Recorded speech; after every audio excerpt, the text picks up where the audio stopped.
absolutely staggering. So in case you're not yet convinced of the risk, here are just a few other things to think about as well. Lest you think that these types of attacks only target the big guys, consider that over half of ransomware attacks now involve smaller companies with less than 100 employees. And the financial consequences of these attacks are also staggering, again, with the cost worldwide expected to exceed $265 billion by 2031. And it's not just about the dollars. We always need to think about the downtime that results from ransomware attacks. It's estimated that ransomware attacks cost companies on average about 6 working days, with 37% of those companies down a week or more. That's a really long time to be offline and unable to function. So I'm hoping that we've set the stage just a bit for the purpose of our time together today, which is to dive into one of the most pressing threats to businesses in today's cyber threat landscape, and that is, of course, ransomware. Because when it comes to ransomware attacks, we need to understand the risk and then put a plan in place to reduce that risk. So today, I'm hoping to cover what, of course, ransomware is, then discuss the risk posed by this type of attack. And then, of course, we'll offer some thoughts on how you can empower employees to become a first line of defense against these, as well as other cyber attacks. So let's first get started by talking about exactly what ransomware is, right, and how it works. So ransomware is a type of malware or malicious software that infects a computer or a network. It usually blocks access to a system or it encrypts data. In either case, the system or files are essentially held hostage, and the user gets an alert on their screen that says something like, the files or the system are inaccessible, and that they'll only be released if the victim pays a ransom. The victim then gets instructions on how to pay the ransom, with a promise that they'll receive a decryption key that will supposedly release that data. So ransom demands can range from a few $100s to thousands, if not millions of dollars, and payment is usually sent to the attackers in untraceable Bitcoin to make it really hard for authorities to follow the money and track down the cyber criminals. Some of the ways that ransomware can be spread is through malicious attachments or links in phishing email, by visiting infected websites, or even through infected USB sticks.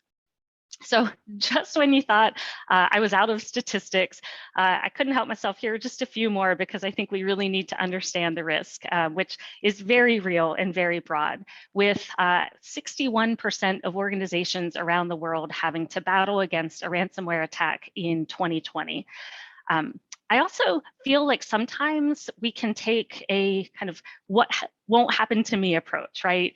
But we need to pay attention even if we think we're too small, because 2 in 5 small to medium-sized businesses were affected by ransomware last year, meaning that a ransomware attack can affect any organization regardless of size. In fact, SMBs remain particularly vulnerable since cybercriminals assume that they lack the resources to battle cybercrime. So SMBs continue to be disproportionately affected, yet reporting and notifications rarely make the news. So it kind of provides this false sense of security that attacks only happen to the bigger companies, since that's what we see in the news.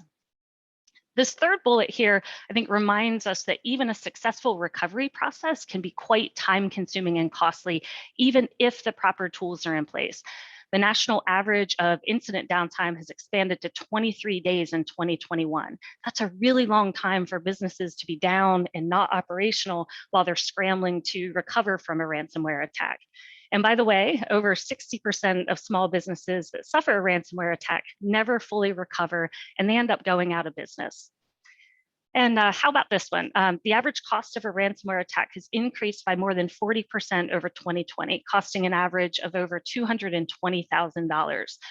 That's a pretty substantial financial setback, and I wonder how many businesses, especially SMBs, could survive that. I think we have to remember that in a ransomware attack, companies have a really difficult decision to make, right? Either pay the ransom or pay the recovery costs. Either way, there's going to be a lot of paying happening. And I think we also need to think that even if a ransom is paid, victims can't be sure that they're going to get their data back. We are dealing with cyber criminals after all, and there's nothing forcing them to keep their word. In fact, it's been reported that less than 24% of companies who paid a ransom got their data back. And keep in mind that victims have other financial losses to contend with too, things like lost productivity while the systems are down, IT costs and modifications, legal fees, maybe even the purchase of credit monitoring services for affected employees and customers. And then finally, last statistic here, 80% of reported security incidents are phishing related, and a large chunk of those can be attributed to ransomware delivered via email. We'll talk more about phishing attacks a bit later on, but for now, I hope that these statistics help paint the picture of how important it is to defend against cyber threats like ransomware attacks. So to help us kind of better understand ransomware, I wanted to touch on some real life attacks and examples that we can almost use as case studies. And I thought the perfect place to start would be the aptly named Wannacry ransomware attack from 2017. It deployed a crypto ransomware worm that attacked Windows PCs. It's a form of malware that spreads or worms its way from PC to PC across networks. So extremely dangerous and disastrous. Once on a computer, it encrypts critical files, and the bad guys then, of course, demand the ransom. Users are essentially stuck, right? But here's the kicker about this that I find so interesting. Wannacry was preventable. It exploited a vulnerability that Microsoft issued a patch for 2 months before its initial spread. But hundreds of thousands of systems didn't implement the patch in time, and there are likely even unpatched systems even today. So I think it's an important reminder to promptly install those software patches that address known and corrected vulnerabilities. But the attack in 2017 is estimated to have affected more than 200,000 computers across 150 countries, with users seeing that dreaded red pop-up message that we see here.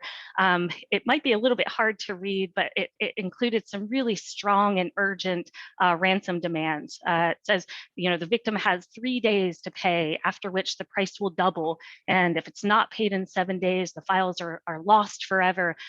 There's even that counter along the left side of the screen that just adds to the pressure and the urgency and the stress. The global and financial impact of Wannacry was substantial, causing an estimated $4 billion in financial losses worldwide. And Wannacry is still around, like I mentioned. While the majority of the damage did occur back in 2017, Wannacry attacks have actually increased 53% from January to March of this year, and it occasionally still infects targets, but to this day, it definitely remains one of the most notorious and destructive ransomware attacks. So I wanted to turn now to a few more recent examples just to hold up for our discussion. I think we all likely heard about the Colonial Pipeline cyber incident from this past spring, and I wanted to touch on it here because I think it's been intriguing to see how this unfolded. So on May 7th of this year, just before 5 a.m., a Colonial Pipeline employee saw a ransom note demanding cryptocurrency.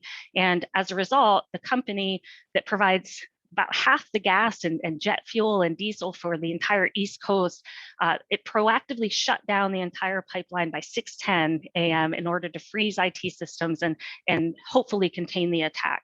So although it came back online within the week, you might recall that the outage led to long lines and shortages and higher prices at gas stations, largely out of panic rather than supply.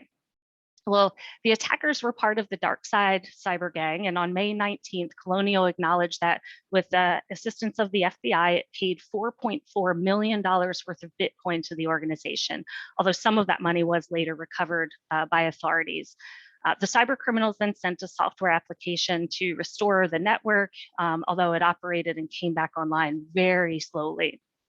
So as investigations happened and the pipeline slowly restored its full systems, it came out next that the next month that the hackers gained entry into the networks on April 29th through a VPN account that employees had accessed the company network through. The hacked account was no longer active, but it could still be used to access the network.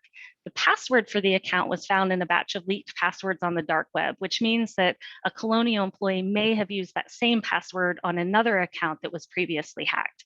So this is something we see a lot, right? Employees often use the same or maybe a variation of the same password across multiple sites. And if one of those sites is breached, it doesn't take long for hackers to make their way to the other sites that use that same password. This is why things like dark web monitoring and good password hygiene are really important. Another important note is that the VPN account didn't use multi-factor authentication or MFA, which requires 2 or more pieces of evidence for access, such as a password and a code sent to your smartphone in order to authenticate. So without MFA in place, the cyber criminals were able to breach Colonial's network using just the compromised username and password. And then, as an additional layer to the cyber attack, reports in mid-August indicated that personal information of more than 5,800 individuals was compromised.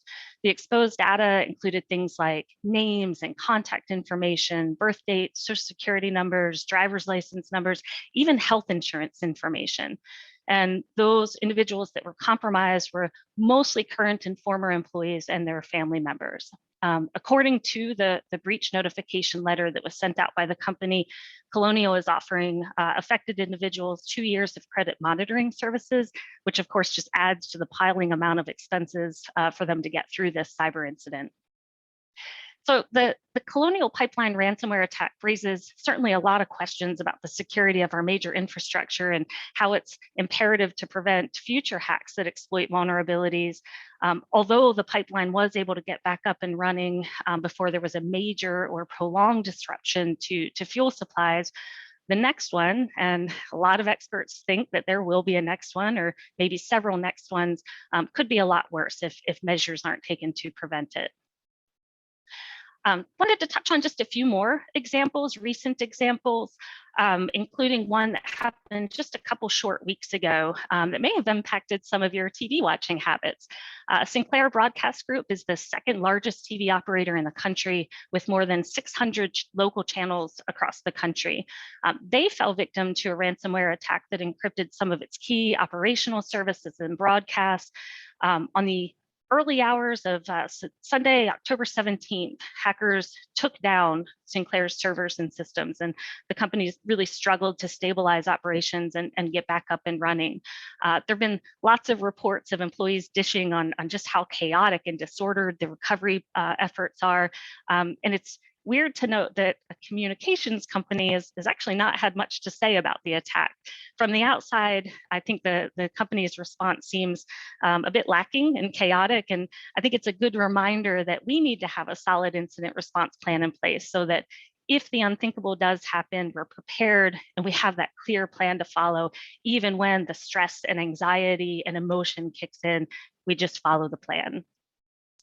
Also, as a side note, Sinclair is actually the second major TV company to be hit with a ransomware attack this year. Back in June, Cox Media Group was also infected with ransomware, and it left a number of its stations also unable to use computers and phones for days. So definitely a hard hit sector. Another hard hit sector is education. Earlier this month, Manhasset School District of New York shared that ransomware was discovered in the district system, and it prompted them to take their network offline back on September 14th for what was initially referred to as a service disruption. At that time, they started an investigation and began working with law enforcement and the state's education department and, of course, IT consultants. They were able to restore data from its backup system to avoid having to pay the ransom. But when the hackers didn't receive ransom payments from the school, they posted stolen files to the dark web. The district is reviewing those files and will provide notifications to individuals who had personal information acquired and exposed. But this is an emerging trend that we're seeing within the threat landscape, where a ransomware attack essentially escalates to extortion. The guidance often is that if you get hit with a ransomware attack, you don't pay the ransom because there's just not that guarantee that paying off cyber criminals will get that data back, like we talked about a few minutes ago. But now cyber criminals aren't just encrypting the data, they're also stealing it, and they're telling victims that if they don't pay up, they'll release the stolen data on the dark web. I think, this extortion tactic really just shows how cyber criminals are getting more sophisticated in the way they're executing attacks. And as organizations scramble to implement things like backup solutions to restore their systems and data without having to yield to demands from a ransomware attack, like in the case of Manhasset schools, cyber criminals evolve and they stay one step ahead by stealing that sensitive data and then threatening to leak it if the ransom isn't paid. So now the organization has to contend with the exposure of sensitive data and all of the consequences that come along with that. So in this case, Manhasset schools said they'll provide complimentary credit monitoring for anybody who had data stolen, but that's yet another expense added to everything else they're having to incur from restoration and investigation and just the fallout from the incident. So their final example, I wanted to touch on a story from last year that involved Vastimo, a private company that ran 25 psychotherapy centers across Finland. In October of last year, the company announced that a security flaw in its IT systems exposed its entire database to the open internet sometime between the end of November 2018 and March of 2019. During this time, its client register with intimate patient information was stolen. And I'm not just talking about email addresses and social security numbers, which are certainly bad enough, but I'm talking about sensitive information like actual written notes taken during the therapy sessions. Vastimo tried to cover up the cyber attack, but was forced to make the announcement when blackmailers began to email patients with extortion letters, saying that they'd release the extremely sensitive and personal mental health records if the victims didn't pay a ransom. Initially, the attackers leaked a small amounts of patient data and tried to extort the center's management to pay a ransom, but they changed course and then emailed the more than 40,000 victims to try to pressure them to pay up too.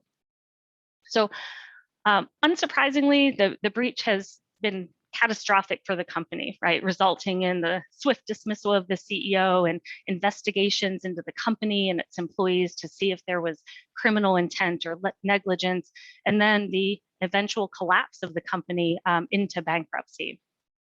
So the security breach and extortion of Vastimo is both unusual and disturbing, I think, marking yet another escalation within the threat landscape. It was a large data breach and it affected a large amount of victims in a very profound way, but it also included an evolution in tactics where attackers went not just after the company, but also its patients. And unfortunately, I think sends a strong message to other aspiring cyber criminals, setting a precedent that if a company's not paying up, then they can maybe make some money by going after the customers or clients, or in this case, patients. And that medical records in particular contain the type of information that people would pay to keep private and off the dark web. So, okay, technically, this particular example wasn't the result of a ransomware attack, but I wanted to include it in this discussion for a couple reasons. First, the tactic of holding sensitive information for ransom relates to what we're covering, but also I think this attack lays bare the effects on individuals, right? People who are entrusting an organization with their personal details and data. And then in this case, their most personal stories and experiences too, that were contained in those therapy notes. So things that they expected to remain private were made public for anyone to see. And they were let down in a really profound way by the company who didn't have the strong security controls in place, and by, of course, the perpetrators who took advantage of that lax security. Often, when we see these large data breach stories, we forget that there are individuals impacted, and reading some of the personal accounts from the victims of this incident, like the one I've got here on the screen from Wired, it really, I think, drives home just how far-reaching and impactful the effects of these breaches are, and I think it's a good reminder. Another evolution that we've seen in ransomware attacks is the emergence of ransomware as a service, which shows just how sophisticated and turnkey some of these attacks have become. So ransomware as a service borrows, of course, from that software as a service or SaaS framework, and it allows cyber criminals to rent out easy to use packages at low prices from the dark web.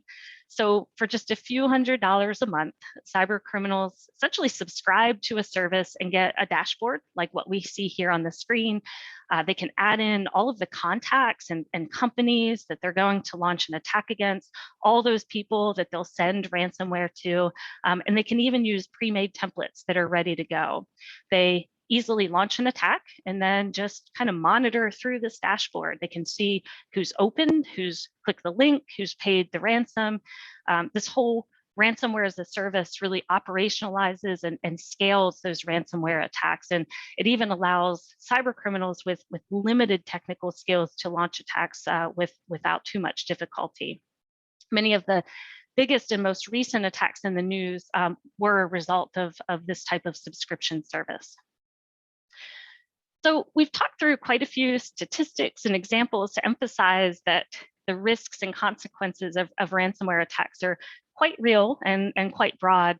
I think it's important for us to acknowledge that many cyber incidents are a result of human error, right? Well-meaning, conscientious employees who fall victim to a phishing scam, or who download an attachment with malware, or who click a malicious link or visit an infected website. Hardware and software definitely play an integral part to a company's overall approach to cybersecurity, but employees can make mistakes, and cyber criminals are getting better at trying to trick unsuspecting and unprepared employees. So although there are technology solutions that help detect and protect against cyber attacks, and they are incredibly important to an overall cybersecurity plan, I want to focus on that human element, on making sure that we're empowering our employees to play a vital role in the company's overall cyber defenses. It's absolutely critical to establish a culture of security and build what we often refer to as the human firewall. How will your employees know the right thing to do or not to do unless you tell them, right? So your employees can be that first line of defense against cyber crimes like ransomware attacks. And it's really our job to equip them with that knowledge and the skills that they'll need to protect the organization. So to make your company more secure and to establish that culture of security that I'm referring to, I encourage you to implement an effective ongoing security training and awareness program if you don't already have one. A solid program usually consists of three distinct components: simulated phishing campaigns, interactive security training, and then some detailed reporting. And these features all really work together to build out a comprehensive and preventative program that provides the very best and most effective experience possible. So since 65% of ransomware attacks are delivered via email, we can't ignore phishing attacks, which have been on a consistent upward trajectory year over year. Phishing emails are becoming increasingly sophisticated and targeted and effective, and it really only takes one employee falling for one of these scams to put your company at risk. And in fact, targeted ransomware is one of the biggest emerging threats, up more than 700% in 2021. These attacks involve cyber criminals being very calculated and intentional to create the ideal spear phishing message to deliver some really highly targeted ransomware attacks. So what they do is they take all of that exposed data about people and businesses that's readily available on the dark web, and then they use that information to create some really slick and compelling messages to manipulate employees into clicking their way into a disaster. So about 65% of active criminal gangs use spear phishing as their favorite method of delivering ransomware. So it's essential that employees are able to spot a phishing scam, and the best way to help them do that is through practice, such as through phishing simulations. Those are mock attacks that train employees to be able to successfully identify a phishing scam. Now, the goal of phishing simulations is not to trick or catch employees, but we do want to provide a safe and simulated environment where they can learn and where they can fail without catastrophic results, and then where they can, of course, get better at looking for some of those key indicators of a phishing scam. So just to kind of see what this looks like from a user perspective, phishing simulations can appear to come from Amazon or FedEx, Dropbox, American Express, so on. What I have here on the screen is an example of a phishing simulation that's sent to an employee from Microsoft, and it's warning of an email outage. So if the user clicks the link, they're taken to a landing page where they're prompted to enter credentials. Anything entered here isn't captured or scored, but if they do enter something, they're taken to another landing page that tells them that this was just a test, not a real phishing email, and it tells them how they can be more careful next time. So again, these simulations aren't intended to trick or embarrass anybody, but they are a really great way to train employees to be cautious about what they're opening and what they're clicking on and where they're entering credentials. And all along, the system is tracking the clicks and submits so that you're able to follow up with additional training where appropriate. In addition to phishing simulations, it's also important to implement ongoing security awareness training. And that, of course, raises that awareness about a variety of important security topics. Team members need to be taught what's considered risky or acceptable and what clues to look for that indicate threats and how to respond when they do see those threats. So security awareness training can take a variety of forms. Mostly it's presented in some sort of an online or computer-based format, and topics absolutely include phishing scams, but also extend into other important topics like good password practices, internet safety, data protection, and things like that. This is an example of an introductory email that a user would receive to invite them to take a course on social engineering. They click the link to complete the training, then they're taken to a page where they can engage with the training content. We know that regular training over long periods of time is the best way to help employees succeed. And as the phishing simulations and training courses run, it's important to track and analyze the progress of the workforce from an administrative view. So through the reporting, we can really kind of pinpoint employees that may need some additional training.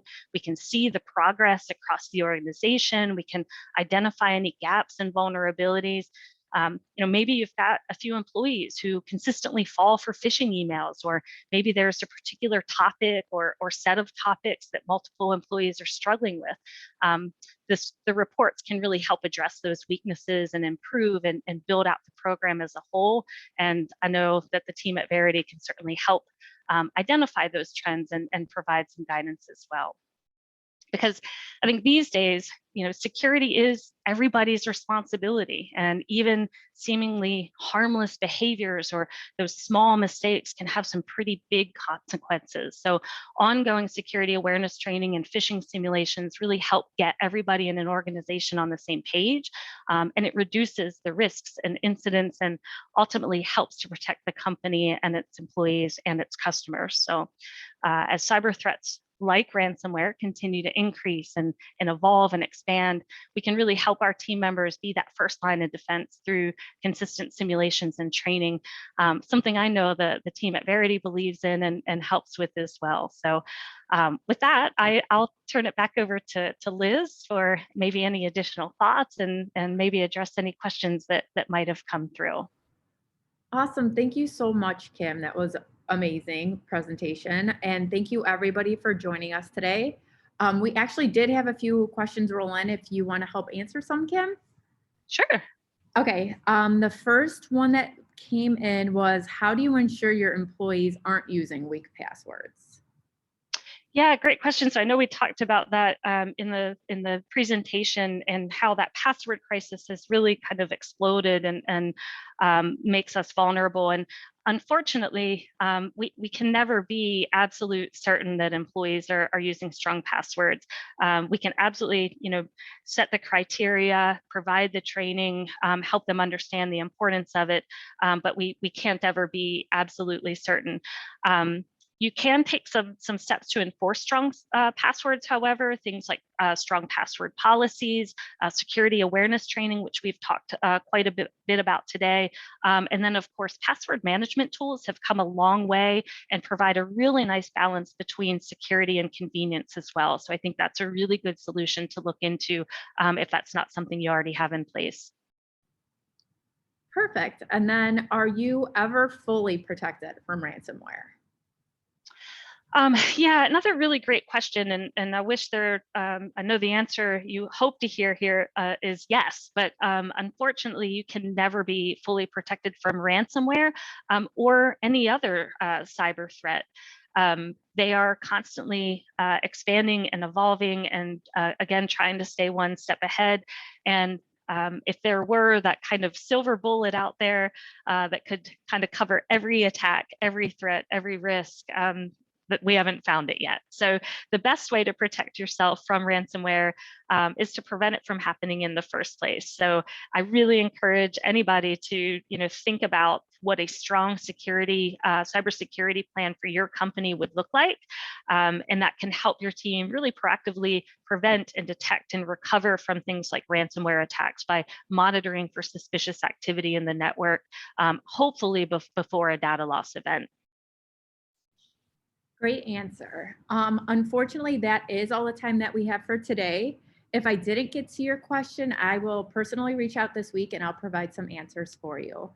Again, thank you everybody for joining us. Kim, thank you so much for presenting. You did amazing per usual, and we hope everyone has a productive day. Thanks so much.